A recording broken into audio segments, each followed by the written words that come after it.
Vice president JD വാൻസിനോട് പെട്ടെന്നൊരു ബഹുമാനം. ഇത്രകാലം അദ്ദേഹത്തെപ്പറ്റി എനിക്കൊരു വലിയ അഭിപ്രായമില്ലായിരുന്നു. പക്ഷെ അങ്ങനെയല്ല, അദ്ദേഹം ഒരു ചുണയുള്ള ആൺകുട്ടിയാണ് എന്ന് തെളിയിച്ചിരിക്കുകയാണ്. അതിന് പ്രധാനപ്പെട്ട കാരണം അദ്ദേഹത്തിൻ്റെ ഭാര്യ ഉഷ ചിലുകുരി എന്നാണല്ലോ അവരുടെ പേര്. ഉഷ വാൻസിനെതിരെ ചില വലതുപക്ഷക്കാർ ആക്ഷേപങ്ങൾ ഉന്നയിച്ചു. പ്രത്യേകിച്ച് നിക്ക് ഫ്യൂവൻഡസ് എന്ന് പറഞ്ഞൊരു കക്ഷിയുണ്ട്. ഈ വർഗീയവാദം, വെള്ളക്കാരുടെ വർഗീയവാദം, വെള്ളക്കാരുടെ രാജ്യം, വൈറ്റ് സൂപ്രമസിസം, അവരുടെ ആധിപത്യം, ഇതൊക്കെ സ്ഥാപിക്കണമെന്ന് പറഞ്ഞ് നടക്കുന്ന ആളാണ്. 28 വയസ്സേ ഉള്ളൂ. പക്ഷേ അയാൾക്ക് ഭയങ്കര ഫോളോവിങ്ങും ജനപിന്തുണയും ഒക്കെയാണ് കിട്ടിക്കൊണ്ടിരിക്കുന്നത്. അപ്പോൾ അങ്ങേരാണ് ഉദിച്ചു വരുന്ന ഒരു താരം. അങ്ങേര് ഈ JD വാൻസിനെ കുറ്റം പറഞ്ഞു. ഈ JD വാൻസ് ആരാണ്? അങ്ങേർക്കൊരു ഇന്ത്യൻ ഭാര്യയുണ്ട്. അതുപോലെ തന്നെ അങ്ങേരുടെ ഒരു മകൻ്റെ പേര് വിവേക് എന്നാണ്. ഇങ്ങനെ ഉള്ള ഒരാൾ എങ്ങനെയാണ് വൈറ്റ് ഐഡൻറ്റിറ്റി നിലനിർത്തുക? വെള്ളക്കാരുടെ ഐഡൻറ്റിറ്റി, അവരുടെ അസ്തിത്വം, അവരുടെ നിലനിൽപ്പ്, അല്ലെ അവരുടെ സൂപ്രമസിസം എങ്ങനെ നിലനിർത്തും എന്നാണ് അയാൾ ചോദിച്ചത്. അപ്പോൾ അതിനെതിരെയാണ്. അതുപോലെ തന്നെ ഈ ബൈഡൻ്റെ കാലത്ത് വൈറ്റ് ഹൗസ് സ്പോക്സ് പേഴ്സൺ ആയിരുന്ന ജെൻ സാക്കി, അവരിപ്പോൾ ABC ഏതോ ചാനലിലെ റിപ്പോർട്ടറാണ്. അപ്പോൾ അവർ ചോദിച്ചു, ഈ JD വാൻസിൽ നിന്ന് ഉഷ വാൻസിനെ രക്ഷപ്പെടുത്തണം. കാരണം അവരെന്താ ഇങ്ങേരുടെ നയങ്ങളും പരിപാടികളും ഒന്നും അവർക്ക് ഇഷ്ടപ്പെടുന്നില്ല. അപ്പോൾ അവരെ എങ്ങനെയെങ്കിലും രക്ഷിക്കണം. നിങ്ങൾ ധൈര്യമായിട്ടിരിക്കുക, നിങ്ങൾ ഞങ്ങളുടെ കൂടെയൊക്കെ കൂടിക്കോ എന്നുള്ള രീതിയിൽ അവർ ജൻസാക്കി സംസാരിക്കുകയും ചെയ്തു. അപ്പോൾ ഈ 2 പേരോടുമാണ് അമർഷത്തോടുകൂടി JD വാൻസ് പറഞ്ഞ് പോയി ഷിറ്റ് തിന്നോളാൻ എന്ന് പറഞ്ഞാൽ, ഷിറ്റ് എന്ന് പറഞ്ഞാൽ അമേദ്യം. നമ്മുടെ പച്ചമലയാളത്തിൽ വേറൊരു നല്ല വാക്കുണ്ട്, കുറച്ചുകൂടി നല്ല വാക്കുണ്ട്. നല്ല വാക്കുകൾ നമ്മളങ്ങനെ ഉപയോഗിക്കാറില്ലല്ലോ. അതുപോയി തിന്നോളാൻ. ഏതായാലും ഷിറ്റ് എന്ന വാക്ക് സുരേഷ് ഗോപിയുടെ സ്വന്തമല്ല എന്ന് നമുക്ക് മനസ്സിലായി. ഇവിടെ അമേരിക്കയിലും ഷിറ്റ് വളരെ പ്രധാനപ്പെട്ടതാണെന്ന്.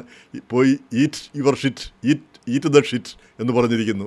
അങ്ങനെ വേണം ഒരു ആൺകുട്ടിക്ക് ചേർന്ന രീതിയിൽ അദ്ദേഹം സംസാരിച്ചിരിക്കുന്നു. അദ്ദേഹം പറഞ്ഞിരിക്കുന്നത്, ഈ JD വാൻസ് പറഞ്ഞിരിക്കുന്നത്, ഈ മാഗ റിപ്പബ്ലിക്കൻസ് ഇത് പ്രസിഡന്റ് ട്രംപിൻ്റെ കീഴിൽ ഏറ്റവും വലിയ കോalition ഉണ്ടാക്കിയിരിക്കുന്നത് ഇങ്ങനെ പരസ്പരം പോരടിക്കാനും പരസ്പരം ആക്ഷേപം ഉന്നയിക്കാനും ഒന്നുമല്ല. ആളുകൾ ഈ ഇങ്ങനെയുള്ള കാര്യങ്ങൾ റേസിസവും ഇതൊന്നും പ്രോത്സാഹിപ്പിക്കാനുമല്ല, ആൻറ്റിസെമിറ്റിസം, അപ്പോൾ അതുപോലുള്ള കാര്യങ്ങൾ പ്രോത്സാഹിപ്പിക്കാനുമല്ല. അല്ലെങ്കിൽ ഈ വെള്ളക്കാരെന്നോ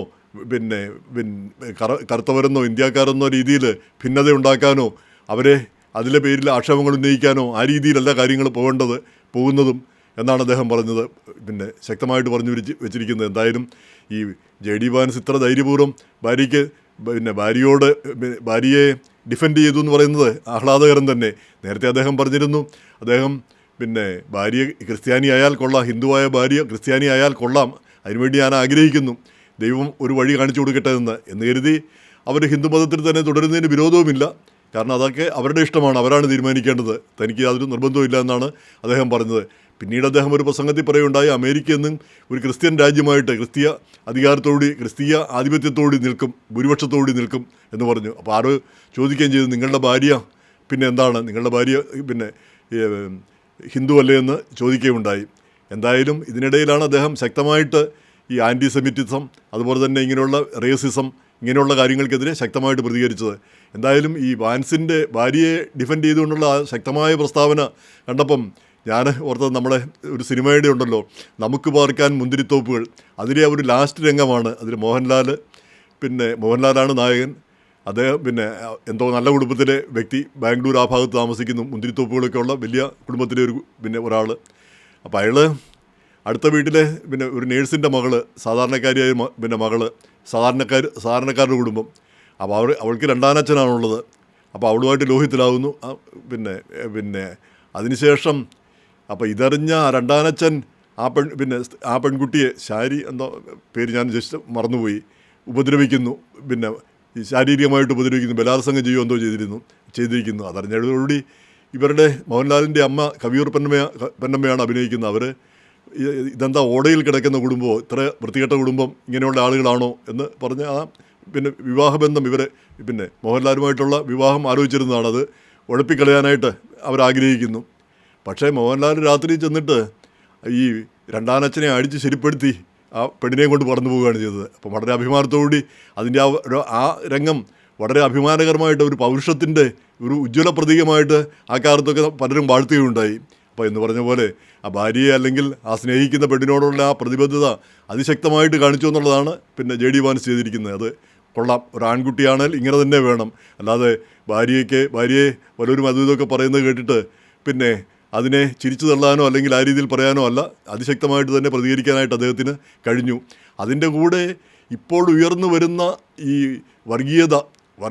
വംശീയത എന്ന് പറഞ്ഞാൽ പോരാ, വർഗീയത എന്ന് തന്നെ പറയാം. ഈ വൈറ്റ് റേസിസം അത് ശക്തിപ്പെട്ടുകൊണ്ടിരിക്കുന്നു.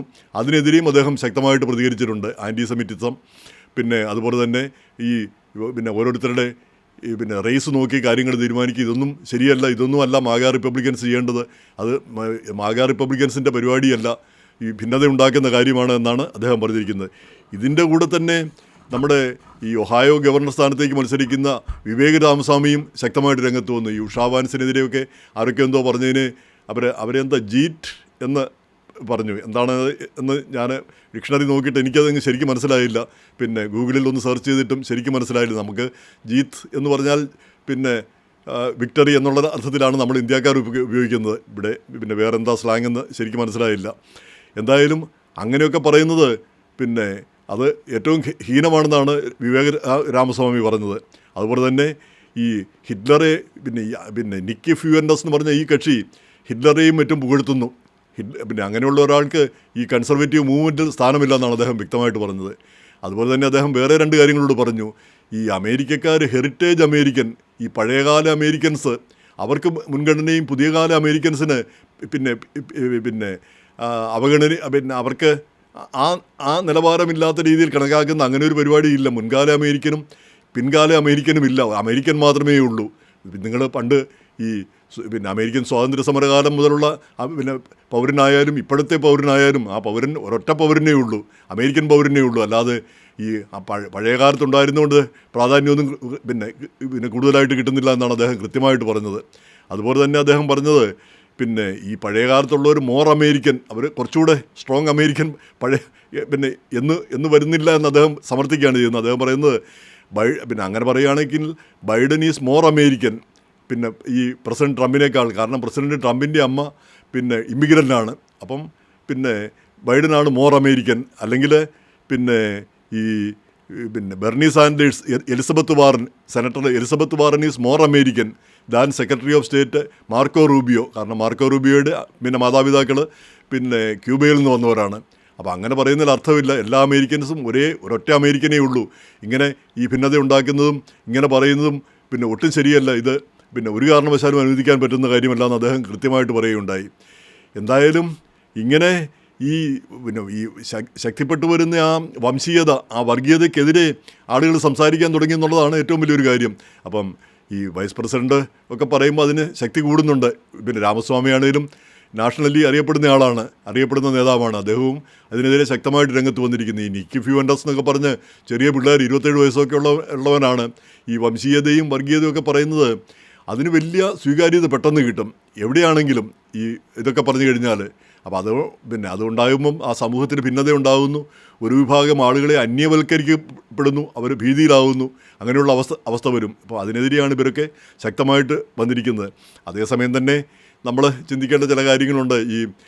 ഈ വെള്ളക്കാരുടെ ഒരു പ്രശ്നമുണ്ട്. മറ്റുള്ളവരെ വിവാഹം കഴിച്ച് പോയി കഴിഞ്ഞാൽ അപ്പോൾ അവരുടെ മക്കളൊന്നും വെള്ളക്കാരല്ലാതാവുന്നു, മിക്സഡ് റേസ് വേറെ വിഭാഗമായിട്ട് മാറുന്നു.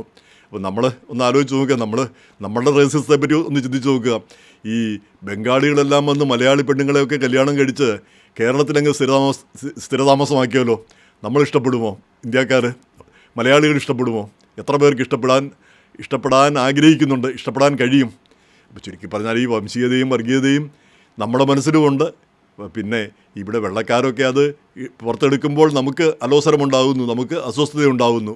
പക്ഷേ അതിനെതിരെ ശക്തമായിട്ട് ഇങ്ങനെയുള്ള ആളുകൾ രംഗത്ത് വരുന്നു എന്നുള്ളതാണ് ഏറ്റവും നല്ല കാര്യം.